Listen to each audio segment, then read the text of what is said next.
Yeah. Jaedong definitely. Yeah, Jaedong definitely in a little bit of trouble here. Bisu now venturing out with his forces. He's got loads of observers. Storm going off. Oh my god, brilliant storm on all of the Hydralisks. And Jaedong's force get taken out, but Jaedong trying to re-establish that contain, and he manages to successfully push Bisu back. And unfortunately, Bisu's also left one of his Archons in range of those Hydralisks. So Bisu's just trying to bring his forces back to save that Archon. He's managed to kill another couple of Hydralisks, and Bisu now venturing out again. Jaedong's taking advantage of this opportunity. This time Jaedong is going for a drop in Bisu's main. My god, those overlords have got through. Bisu's got no units. If Jaedong can actually take out these gateways here, he might have a chance. The question is, what does Jaedong have to defend against Bisu? And Jaedong now is actually on those gateways. He needs to borrow those lurkers and get in position. Jaedong doesn't seem to be microing them because I think he's worried about Bisu pushing out somewhere else. Bisu now bringing back his shuttle. I think he's got a couple of reavers in there, but Jaedong's forces are now on top of those gateways, and this might be the game-changing maneuver here that brings Jaedong back into this game. Bisu bringing on his forces. He doesn't even have a lot of observers. He has a couple of observers as well. Jaedong seems to be bringing in more reinforcements. Those overlords getting taken out by Corsairs, and Bisu with just a massive force. I think he's going to overrun Jaedong's drop forces here, but I think all Jaedong has succeeded in doing is buying himself a little bit of time. Jaedong's forces are still surviving. He seems to kill off all of the observers. Storm goes off to take off all the Hydras, so all the Hydras are going to get taken out. He's managed to kill off the pylon. The pylon goes down. I think there's a lot of those gateways around power now, so that's going to slow Bisu's production down a little bit. Has Jaedong bought himself enough time here to get back into the game, Diggity? Most definitely. That's exactly what he needed to do, because a large economy doesn't mean anything if you only have 3 gates that are active, and now he's pushing up. That's exactly what Jaedong needs to do. Keep putting the pressure on while he expands. He's expanding at the 12 o'clock location. Get back in economically. Really, it would be nice if he had the Defiler up front and just put some Dark Swarm up there and attack there in the meantime. In the meantime, wow, he's got a huge force out. That was some beautiful macro. He's starting to push in. I'm not sure where he's going. I think he's going to the 6 o'clock location, maybe going the defensive, worried about a counterattack. But what was really critical there is Bisu had to bring his forces back. He did not go and push into Jaedong, and Jaedong basically saved himself right there, and bought him a little bit of leeway here in this game. Another large attack force morphing, and really, again, he needs one more critical blow, and I think he'll be right back in this. Yeah, it's really tough to call this game. I mean, despite the fact that Jaedong's economy has taken serious hits, Bisu now heading up for the 12 o'clock expansion. I still feel that the advantage of the game overall is with Bisu. If he persists to be aggressive against Jaedong, and that expansion is forced to be cancelled for Jaedong. Moletrap, I mean, would you agree that Bisu is still on top in this game, that it's still Bisu's game to lose as opposed to Jaedong's game to win? I think I would definitely agree with that. I did notice that when they went back through Jaedong's base, he did have a pretty high drone count. So what he basically did is when he went in with that drop, he was probably distracted for those few seconds, which I think were pretty critical seconds actually. But he was probably distracted because he was back building a ton of drones because his economy is basically back up to normal. I do agree with Diggity though. I don't think he has enough bases. Things are still in Bisu's hands just because economically he has the advantage. They're mined out in their mains right now. So basically it's 3 bases against 4. Or no, 3 bases against 3. I'm sorry. Oh, Plague going off on a lot of the units. Hive Tech might be the... Hive Tech, basically, Jaedong needs to use his Hive Tech to full advantage to really take back this game. Right now, if he keeps playing the way he is, he's going to lose. But if he can pull off some good plagues like that, that was a really good plague. He took out a ton of units. And if he can follow that up with something to kill off those units, and some swarms especially, because now there's a bunch of goons there, so if he can swarm those units as well, then he might be able to take a decisive battle, which is the only thing that can really... And looks like Jaedong is going for another drop. It'll be interesting to see where...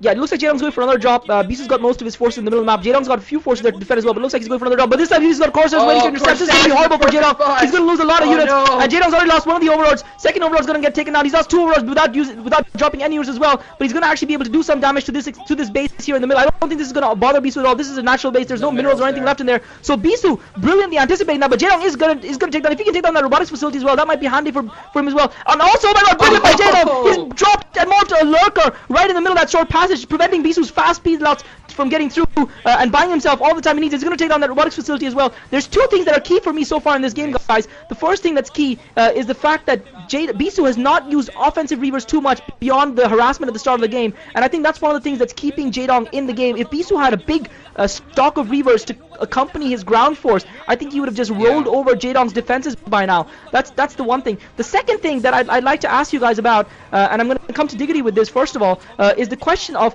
was it Jaedong's mistake to be over-aggressive at the start when Bisu was kind of only 2-3 bases after he fended off the initial harassment for Bisu? Would Jaedong have been better off going for a defensive contained strategy? And it looks like Jaedong, I'm going to come to Diggity with that question in a second here. Jaedong going for an attack at the 11 o'clock base, the newly set up expansion. I think Bisu's going to hold this here. Oh my god, brilliant plague goes off on the swarm. A lot of Hydralisks out of that swarm, and plague on all of those dragoons, and Jaedong using maximum advantage here because Bisu does not critically have a reaver, which is what he needs, and finally Storm is going to be able to take down most of those Hydralisks, and that attack is going to get petered out. So Diggity, what do you think about about those 2 points. First of all, the fact of Jaedong actually being perhaps a little bit over-aggressive instead of going for a contained strategy when he had the momentum, and the fact of Bisu not having enough reavers to really use them in an attack. Really, yeah, that was honestly the big... I think it's actually more Bisu's mistake not being the aggressor. When Jaedong was overexpanding, he wasn't going around and harassing, and then that let Jaedong basically determine the mental game. Nice side storm there. Another big attack pushing in right now. But it doesn't look like... It looks like it's going to actually be kind of pushed back, because I'm not sure if that... because of those Dark Templar, he doesn't have any overlords in the area. That's unfortunate. We'll see if he can get a plague off in that area. Real quick, the 12 o'clock position is still open. I think that's going to be critical because Jaedong is behind economically. The only way he could catch up would be to either take out Bisu's bases, which is what he's trying to do. Oh my god, Bisu's Dragoons have just been intercepted. They've just been separated from his main force, and he's going to lose a lot of these Dragoons. If he loses these Dragoons, that's going to hurt him so much. Bisu can't afford to lose his Dragoons. It takes a long time to produce those Dragoons. Jaedong actually keeping those Dragoons away. Oh my god, Bisu trying to get a storm off, a cheeky storm off with that Templar, but that Templar is going to get taken down. For me, guys, I've got to say, for me, the momentum has shifted. Bisu may have the economic advantage, but Jaedong's got the more mobile and strong ground force. Bisu is no longer harassing Jaedong's economy. Jaedong's economy is virtually untouched, and Bisu is running out of minerals at that 6 o'clock position. When Jaedong takes the 12 o'clock base, he's going to have a lot of minerals, but critically, Jaedong needs to get that 12 o'clock base up quickly now, and you feel that's probably going to be what's going to decide the game. If Jaedong doesn't get that 12 o'clock base up, is he going to lose this game, Moletrap? Is Bisu going to lose the game? No, Jaedong. Is Jaedong going to lose this game if he doesn't get that 12 o'clock base up? Because he's probably running out of minerals in his other bases right now. He probably is, and Bisu is, because Bisu's running out as well, and Bisu has an extra base, so basically, when they run out of minerals at that second base, although, a nice little lurker drop there, stopping production from that base, so Bisu only mining from this one base, it looks like he's got 10 probes mining minerals. Guys, I think Bisu's going to lose his expansion. I think Bisu's going to lose the 11 o'clock expansion. He's lost all of his ground units. He's only fighting with Dark Templar. He doesn't have his ground units. I think that key moment was when Jaedong managed to unpower the gateways and also managed to continually lure Bisu away. And now Bisu is in massive trouble. Bisu's going to be in massive trouble. That lurker is just standing there, but that lurker is probably going to die to the Dark Templars because it's not burrowed. And Bisu's going to get through with those Dark Templars. He's going to be able to do a little bit of damage to Jaedong's economy, but I don't think that's going to be enough because Bisu's losing his expansion now at the 11th. The momentum in this game, and meanwhile Jaedong is also intercepting brilliantly with those Hydralisks, intercepting any reinforcements for Bisu, and any damage Bisu does to Jaedong's base is going to be minimal here. Jaedong's going to try and focus that.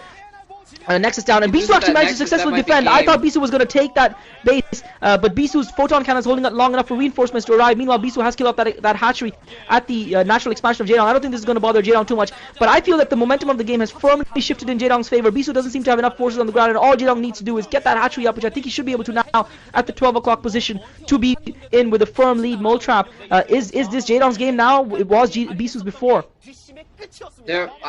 It's really, I think it might be actually because of the fact that they've both got an almost equal economy at this point. Bisu's mined out at 6. He's not mining from 9. He's only mining with about 10 probes at probes getting intercepted by Jaedong! Jaedong's getting intercepted about half. Sniping the probes! Oh my gosh, it looks like he's gonna even take out. He's definitely gonna take out this top left base right now. I don't think there's anything that Bisu can do to stop this right now. He doesn't have the Corsairs to get rid of that Overlord. I think when Bisu loses this expansion, that's going to be game because Jaedong has taken 12 o'clock, and once he does that, once he takes this out, Bisu has no mining going on right now at all. No mining at all. This is pretty much GG. Oh man. But I've got to ask you, right Diggity, this is a crucial question here for you. How the hell does Jaedong have such a huge back row and so many units, despite the fact that he was the one who was consistently on the back foot being harassed? How has he managed it? I mean, is this a testament to his awakening as a Zerg player? I do believe it is. I mean, it's absolutely fantastic, and more than that, it's the psychological game's amazing. I think if Bisu, on a couple of those attacks, if he had pressed in the attacks into Jaedong's base instead of retreating to defend his own base, I think he would have taken the game.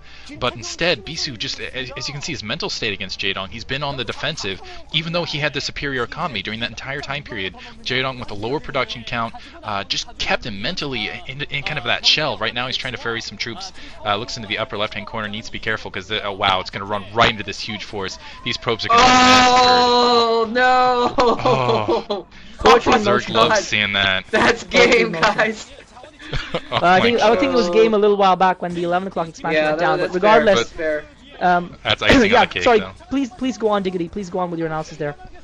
But yeah, I was basically almost summed up. But basically, yeah, Jaedong just doing some beautiful macro, some beautiful micro, doing a very good job with his Hydralist. Honestly, I can't remember the last time we've seen Bisu lose to a Hydralist attack, aside from last time Blue Storm with Savior, which was really kind of more of a not a cheese tactic, but definitely a little of a getting that proxy hatch and pushing on Bisu. I haven't seen him lose a straight up 30-minute game versus a Zerg player during a Hydralist push, just because he's so good with Storm, he's so good with the Corsairs and the Dark Templar, and it's just absolutely amazing that absolutely denied here. And right now, putting up kind of the last defense as soon as Jaedong's economy.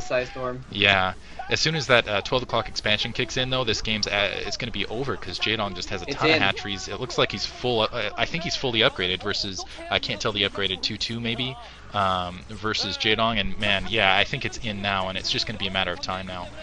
Before he just gets absolutely overwhelmed. And more forces almost lost that Defiler right there. A couple Templar pushing out right in the open. That shows you kind of the desperation of Bisu at this point. Just going to push up with what he has left. He desperately wants to take out that 12 o'clock location. Got a Templar in there. Nice storm. Great storm. Bisu just wanted to get a storm before GGing. Bisu just wanted to get that storm off before GGing, and he gets the storm. Oh my gosh. Jaedong has win in the end. The Zerg killer. Yeah, absolutely, guys, and you know that I have to say that was a pretty exciting game to watch from Jaedong, and you know I'm gonna come to you with this question, Moletrap. After having watched that game, Bisu's actually starting to look more and more like Reach every day. I look at him, look at his hair. He looks a lot like Reach there for a second in profile. He plays certainly like Reach. I've got to say I feel that Diggity, you're doing a little bit of a disservice to Bisu. I don't think it was that Bisu's mindset was necessarily so defensive. I think it was that Jaedong. I think Bisu was trying to be as right, exactly. I think Bisu was trying to be as aggressive as he possibly could be, but Jaedong, through maneuvering his units and through that very judicious use of the burrow early on, kept keeping his economy alive through that harassment while he reaped the harvest from having the higher drone count in the beginning of the game because Bisu was had the better units and the higher tech. And I think Jaedong actually, through his drops and the maneuvering of units, kept Bisu back. But I mean, do you really feel it was Bisu's mistake as opposed to Jaedong's mastery? Diggity, I've got to come back to you with this because I feel you were doing Bisu a disservice there. No, I definitely do not feel that. I feel like Jaedong really did win this game, and I'm definitely going to say that it was Jaedong who forced Bisu into that psychological stance. I mean, honestly, if I saw a massive drop going into my main, I would pull my troops back too.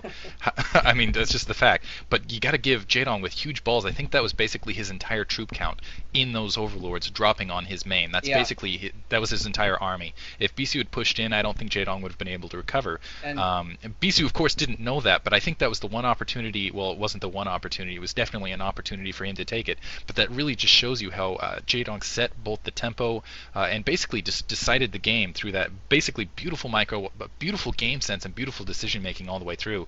Really, the only thing I can fault Bisu is that expansion. Instead of just expanding and allowing the cannons to go up while he was doing a Reaver harass, he kept those Reavers back, and I think that might have been the difference. Although an attack group from Jaedong had pushed up right at that moment, so who knows? Right, that was probably the critical point in the game, Moletrap, wasn't it? When Jaedong had very few troops on the ground, he went all in, committed himself with all, pretty much, as Diggity pointed out, all of his forces into that attack in Bisu's main, and bought himself the time to rebuild his economy a little bit and get a few more troops on the ground, and he did in that attack manage to do some effective. Not only was, I mean, it wasn't just an effective attack in terms of distracting Bisu and pulling his forces back, but in terms of actually inflicting a little bit of damage. I mean, would that be the main turning point of the game for you, Moletrap? I was just about to say that, actually. I definitely think that was basically the turning point, because up to that point, Bisu had the advantage. He had the economic advantage, and he was basically defeating Jaedong at every turn. And when he went in for that drop, I think Jaedong won the game on sheer balls at that moment, because he went in with this huge drop, all of his forces basically, and he did force Bisu to bring all of his forces back. And what I think took almost even more balls was the fact that while his forces were in Bisu's main, he built drones instead of reinforcements. And I think that, I mean, I can't be sure of that, but I'm pretty sure that's what happened, because we saw he had a low drone count because Bisu had been doing some damage to his economy. He did a few storm drops. And then afterwards, when they went back to his bases, he had a ton of drones mining, and that is what enabled to keep him back in the game and enabled him to macro, as I think you said, Diggity, earlier, just somehow have a ton of forces out of nowhere, even though Bisu had been harassing him for so long. So I think that drop was basically the turning point. I think that's at least where the momentum shifted in Jaedong's favor, if it wasn't a deciding point in itself. Right, Jaedong pulling out the win when it looked like the chips were against him, and the cards were against him, and really that is what is the hallmark of the champion. And I'm gonna now come back to you guys with this question. Yeah. When we were watching the USL finals, we were lamenting Stork's ineptness against Jaedong, and I've got to start asking myself, how much was it Stork's ineptness, and how much was he just simply being outplayed by this level of brilliance that Jaedong has now displayed against Bisu as well? Although Bisu obviously put up a much bigger fight than Stork had. And again, we have to remark this was on Blue Storm. Had this been on Katrina, Bisu might well have had what he needed to pull out the win. Since this is a much more compact map, it is easier to maneuver those Hydralisks around. So I'm going to come to you with this question first of all, Diggity. We were talking about the OSL. We were talking about, had the OSL finals been Bisu versus Jaedong, do we still believe that Bisu would have triumphed as categorically as we did back then? That is an excellent question, and I actually, it's out of my own cowardice, I guess, that I didn't defend Stork. I really wanted to just say that was actually decent versus Zerg play, in my opinion. Stork did a fantastic job of improving his game up to that point, but really what I wanted to see is Jaedong versus Bisu to get that true kind of what's the word, a measuring gap. I wanted to make sure that we had kind of the plumb line of Bisu to measure just how good Jaedong was against Protoss. And honestly, if he beats Bisu, I mean, if he beat Bisu, that's basically the best Protoss versus Zerg, which means he owns the matches. He owns the matches now. He owns versus Protoss. He already has the best versus Terran, right. And he already has the best versus Zerg. Arguably, maybe Luxury a little bit ahead of him in that regard. I'd like to see that matchup too. But honestly, a best of 5 in the OSL between Bisu and Jaedong, honestly, that would have been fantastic, and it's still potential in the MSL, and we can hope for that. A best of 3 or a best of 5 between, well, obviously not a best of 3 because they're in the same group, but a best of 5 between Bisu and Jaedong would just be absolutely epic in my mind. I think that's right. And right, Moletrap, yeah, coming back to you with the same question. We've seen this fantastic performance from Jaedong here, and what do you feel? I mean, are you excited about the future of this guy? Yeah, I am actually, because it's kind of like people have been talking about how, to really have a real dominant player, they need to be the best. They need to be really good in all 3 matchups, like Diggity was saying. And now Jaedong has definitely basically pumped up his versus Protoss play, which was his weakness before. And so it'll be interesting to see if he does indeed start a reign of dominance of some kind, because he has basically taken out the one person who everyone thought was was going to be standing in his way. Now the thing is, though, is I think we do need to wait for a best of 3 or best of 5 to really make any final judgments, because what everyone is going to be saying now is that it was Blue Storm that won the match for him or something like that, because of the fact that it is statistically imbalanced towards Zerg versus Protoss. So I don't know if we can quite say that he's taken out Bisu yet, but he's definitely proven that he has championship level Protoss, Zerg versus Protoss at the very least. So it'll be interesting to see if he can basically start dominating everything, or if not, basically. So. Right. Well, I mean, I think it's important to point out here that this is still game 1 of the group, and neither of these players have actually yet qualified. Bisu's task obviously a little bit harder, but I feel that Bisu has the strength to pull through. Jaedong obviously with his legendary Zerg versus Zerg, but I mean you could never count anything for. I don't think you can take anything for granted in Zerg versus Zerg. But last question for you guys before we move on to the next game. If Jaedong is the Barack Obama of StarCraft right now, does that make Bisu Hillary Clinton? Going to Moletrap first. If Jaedong is the Barack Obama of StarCraft, does that make Bisu Hillary Clinton? Maybe Bisu is George Bush. Right. Oh, that's harsh. That's harsh. What about you, Diggity? That's harsh. What about you, Diggity? Yeah, Hillary actually just took New Hampshire, so I can't put it in that favor. I'm not going to say that equation doesn't work out. He definitely is the up-and-comer to kind of the stalwart. But my question is who would be the Jonathan Edwards then, to shoot that question back at you? Who would be the Jonathan Edwards of the scene then, equating the Hillary to whatever sequence? And who would be George W. Bush at that point? Would that be... well, I don't want to say saviors, GW. I think George Bush is Kanata, definitely. I think Kanata is George Bush after his performance a couple days ago. I think there's no doubt in my mind that Kanata. Okay, we're gonna get away from this minefield, guys, because we're gonna have people with torches and stuff outside our houses before we know it. Yeah. So we're gonna okay. Or CIA agents. Right, CIA, exactly. FBI, yeah. CIA, FBI, yeah, or who knows? I mean, maybe Al Qaeda, because who knows what they want. But anyway, so do you guys have anything else you want to say on that game before we move on? Let's move on. Yeah, I think I'm good to talk about the next game. Fun to watch. Really, right. I think we're skipping game 2, right? We're going around into game 3, so it'll be interesting to Well, definitely we'll see how we do for time, and we'll make a decision on that. But definitely excellent game. Last thought, I just want to say that I think that we couldn't have. I mean, that was basically two champions fighting. That was an awesome match to watch. Definitely. I think that was an epic commentary.